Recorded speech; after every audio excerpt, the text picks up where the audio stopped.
বাংলাদেশ কোনোভাবেই আধিপত্যবাদী পরাশক্তিকে মেনে নেবে না বলে হুঁশিয়ারি দিয়েছেন বাংলাদেশ বিপ্লবী ওয়ার্কার্স পার্টির সাধারণ সম্পাদক জননেতা সাইফুল হক।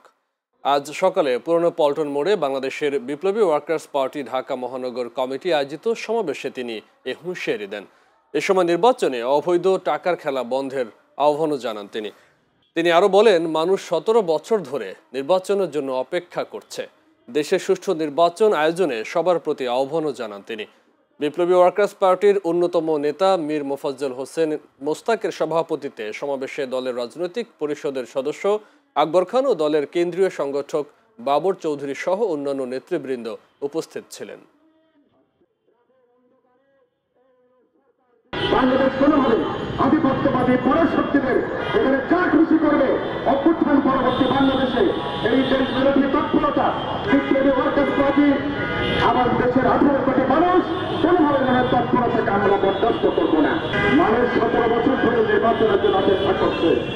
অবাধ নিরপেক্ষ বিশ্বাসযোগ্য নির্বাচন হবে, প্রতিদ্বন্দ্বিতাপূর্ণ নির্বাচন হবে, মানুষ তার পছন্দের দল বা প্রার্থীকে মানুষ ভোট দিতে পারবে, এটাই মানুষের প্রত্যাশা।